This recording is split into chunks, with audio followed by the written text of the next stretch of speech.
વઘાર કરો છો? ઢોસાનો સાંભાર. ઢોસાનો સાંભાર. પેલા શું આવી ગયું? એમાં જો ઓછું તેલ આવે ને તો આ છે મેથી આવી અને ગઈ અડદની દાળ. મેથી અને અડદની દાળ. શેકી લેવાની થોડી તેલમાં ફ્રાય કરી લેવાની. શું કહેવાય? તેલમાં ફ્રાય કરી દેવાની. મમ્મી પછી શું નાખીશું? ફ્રાય થઈ જાય ને એટલે હિંગ નાખવાની. આવી અને આ છે બાફેલા શાકભાજી. આવી ગયા બાફેલા શાકભાજી. એમાં બટેટું, દૂધી અને રીંગણ.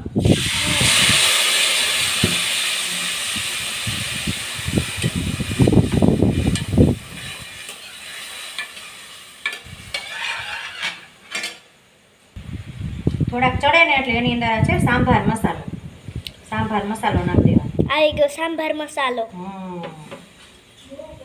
પછી આ છે આમલીનું પાણી. શું છે?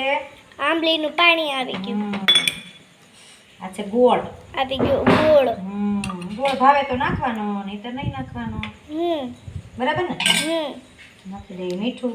આવી ગયું મીઠું. નાખી દઈએ હળદર. આવી ગઈ હળદર. આવી ગયું લાલ મરચું. પછી ઉકળવા દેવાનું.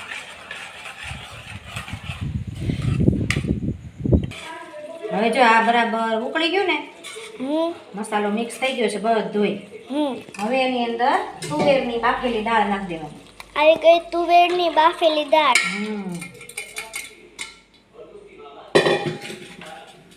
પછી ઉકળવા દેવાનું. પછી ઉકળવા દેવાનું. અને ઉકળી જાય એટલે આપણો સાંભાર તૈયાર છે. તો ફ્રેન્ડ્સ, તમને સાંભાર ભાવે છે કે ના એ કોમેન્ટમાં ચોક્કસથી જણાવજો.